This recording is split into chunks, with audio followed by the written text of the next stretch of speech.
So guys, nakakit na tayo dito sa may anong kanto? Anong lugar to? Biknong. Bitnong, bali nalampasan na natin yung Naroron Falls. Doon ang daan niya. Kaso umulan. Kaya silong muna tayo dito. Tignan natin kung anong oras titigil tong ulan.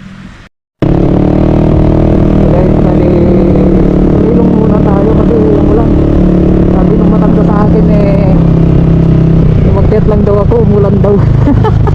Loko matanda. Ito, Abatan. Bali, Naroron Falls. Bali, doon ako sa sentro kasi sumilong. Bali, ito yung papasok sa waterfall.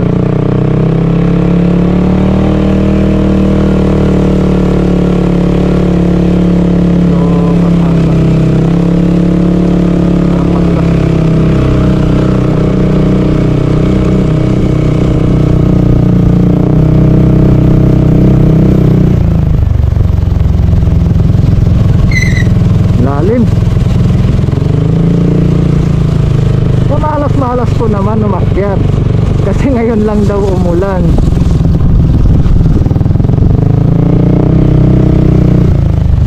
Sabi ng matanda sa akin, umuli ka lang ki nagtulon kung na di matanda.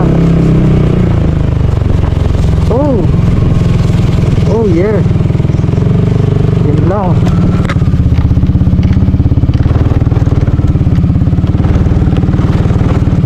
Medyo kan pala yung daan. Akala ko sementado. Hindi naman pala sementado. Parang food na dito.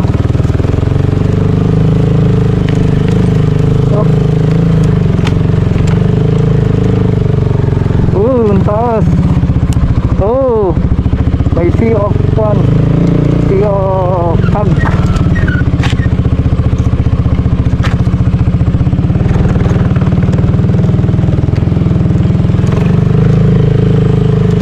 Nawala yung sea of fog, siguro wala nang ulan.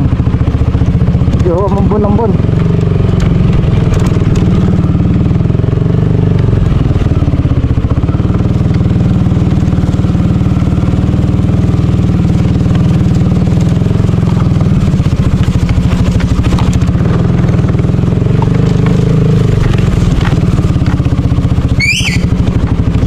Sabagay, pinagawa naman na natin tong motor. Wala, gawin na natin.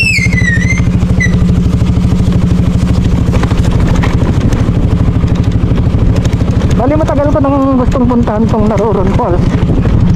Wala lang tayong oras. Ngayon lang nag-grooving tayo. Dadaanan natin.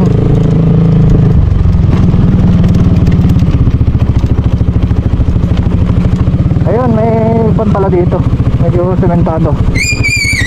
Bali, sinemento nila yung mga akyatan para hindi siguro mahirap pa rin akyatin. Sabi naman nila may mga bahay daw dito sa may part ng Naroron Waterfall. Kaya kung mulan man na malakas, ipagsisilungan pa rin tayo.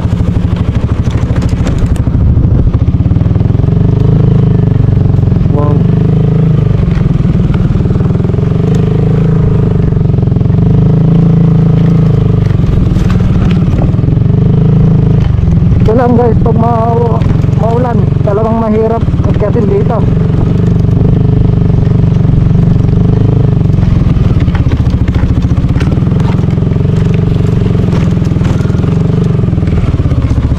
Doon tayo.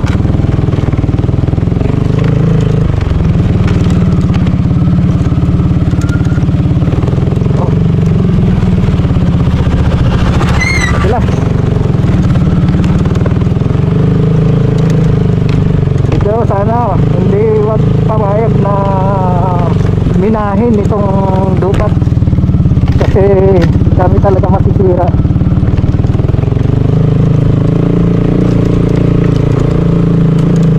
Masisirang kalikasan.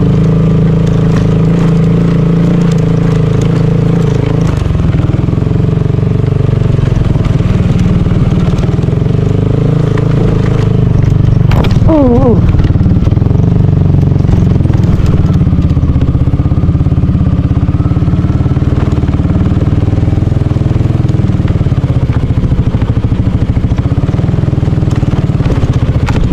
Pero hindi natin alam kung ano talaga yung daan ng waterfall.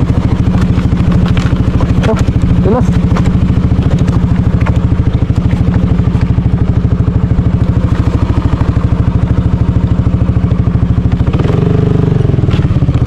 Tao po.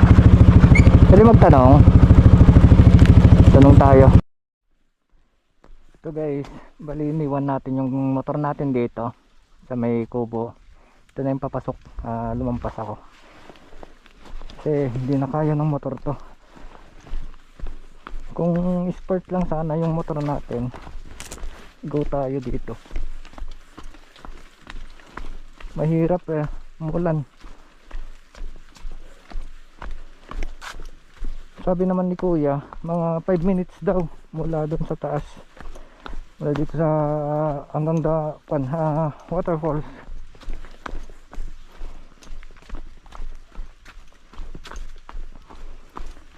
Pero alam nyo guys, yung dito, putik, hindi siya madulas, parang lang siya, parang clay. Ayun, hindi natin alam kung saan ang daan, dalawang daan.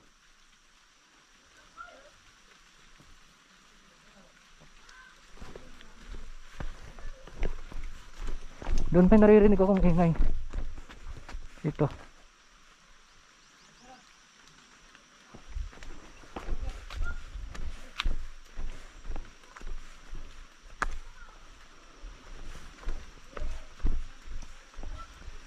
Parang papunta sa bahay ito.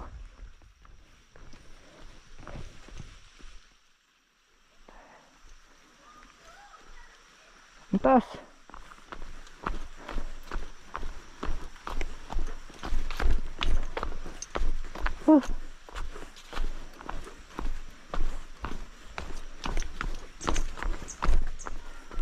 Oh, may waig pa.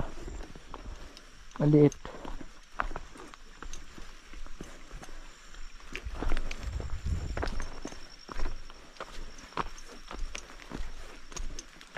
Parang papunta sa bahay ito eh.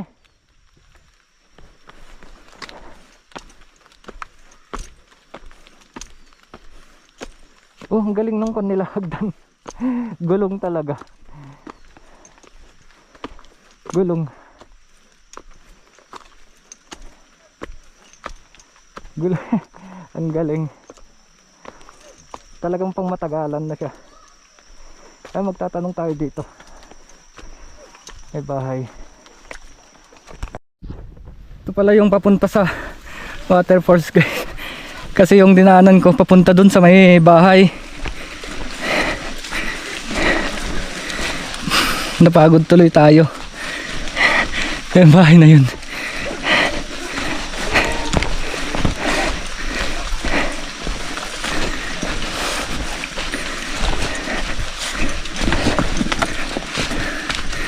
Putik.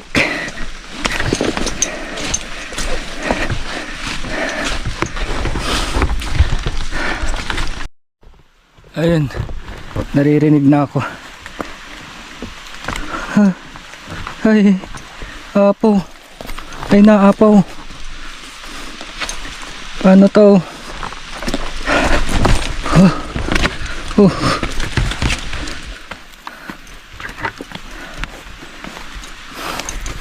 Opya.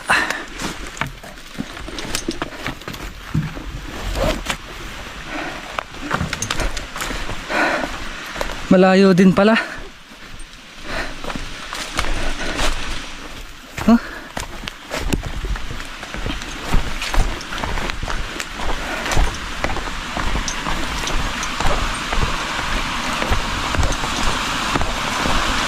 Waig naman. Waig naman yung kuwan ko. Saan dito?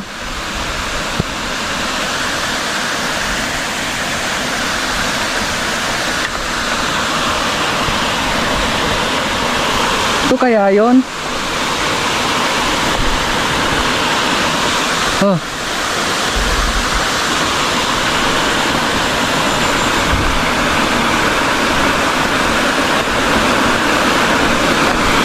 Wow. Ganda. Oh. Saan dito kaya? Waterfalls. Dito tayo daan. Sa baba. Pag nadulas tayo dito, lagot na. Ito kasi may daan dito.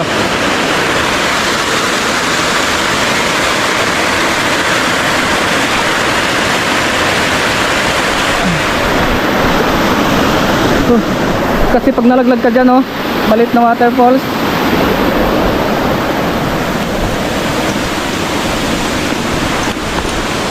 May daan naman dito. Saan dito?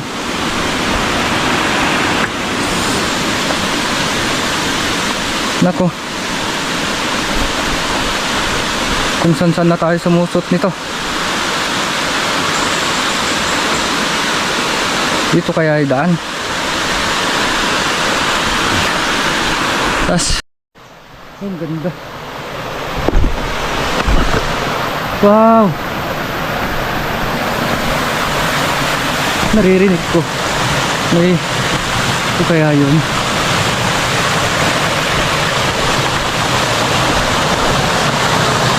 Wow. Ganda.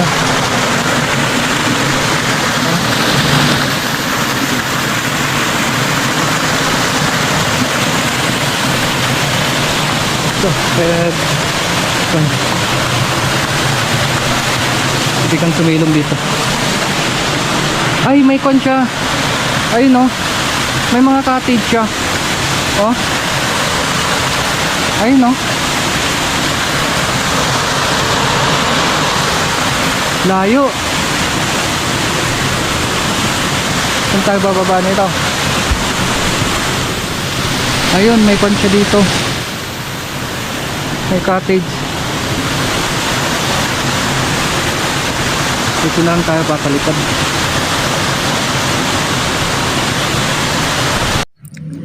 Mula dito sa tuktok ng Naruron Falls, guys, mararating nyo yung mga cottage. At hindi lang yan pala, nasa baba pa pala yung pinaka-main ng Naruron Waterfalls. Kaya dito na ako nagpalipad kahit umuulan. Kaya delikado magpalipad pag umuulan. Kaya trinay kong pasilipan ng drone kung makikita natin yung Naruron Waterfalls. Yun nga guys, medyo ma-fog siya kaya nagalanganin ako. Pero tinay ko pa rin na paliparan para makita yung Naruron Waterfalls. Pero itong nakita ko dito sa pinakataas, bali dyan na ako nagpalipad. Kailangan hinahanap ko yung Naruron Falls kung makikita natin. Dahil delikado pala bumaba dito sa sobrang dulas at maulan. Pero bigo tayo nakita, hindi natin narating yung pinaka main ng waterfalls. Kaya dito na lang tayo nag-stay. Hindi na natin pinuntan talaga yung kwan kasi delikado, lalo na nag-iisa tayo.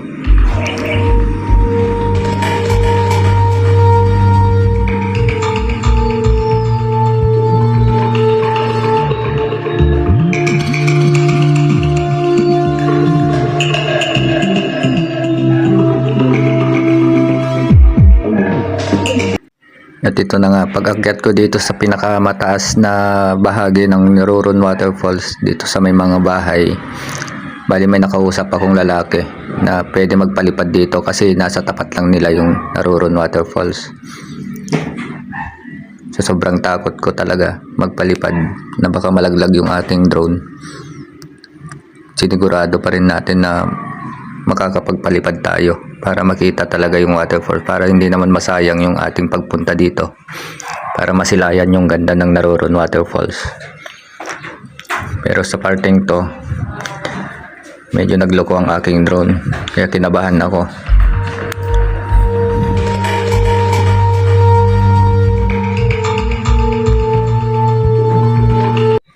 Ito na nga yung pagsilip ng aking drone, nasilayan ko rin yung waterfalls ng Naruron.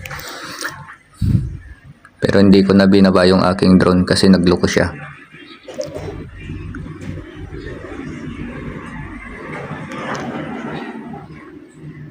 Pero sinaglit ko lang talaga, kaya nagloko yung aking drone.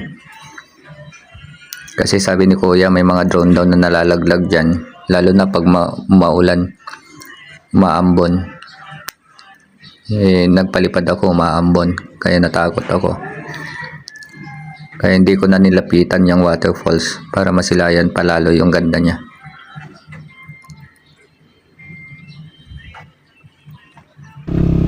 Guys, bali narating lang natin yung pandang Naruron Waterfalls dito sa may mga cottage.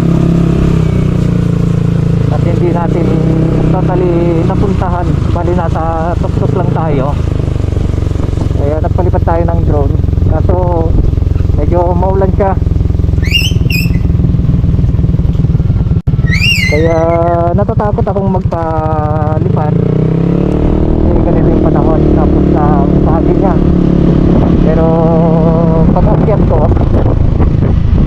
at nagtanong ako na may bahay kung pwede pasilipan dun sa may sa kanila mismo, mas malapit.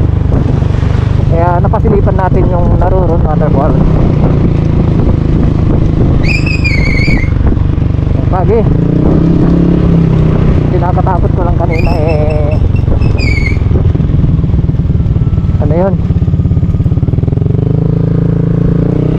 baka bumagsak yung ating drone kasi meron na daw nalaglag na drone dyan.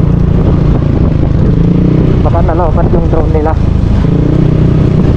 kaya sinaglit kong pinaliparan para doon lang sa malapit tayo, para kung sakaling bumagsak man yung drone natin, makikita natin. Kaya tayo sa mga next adventure natin. Bali yun yung pinuntan nating waterfall. Bali yung nakikitang bahay na yun, bali doon tayo nagpalipad. Dito na tayo sa baba. Bali yung pinuntan ko lang kanina nasa taas. Kaya ang hirap pala pag nandito ka sa taas niya, pababa. Pero sabi nila na meron naman daw tali na gagamitin para turn ka. Pero mahirap pag ganitong umuulan. Madulas. Saka malayo, maikot. Ang ganda.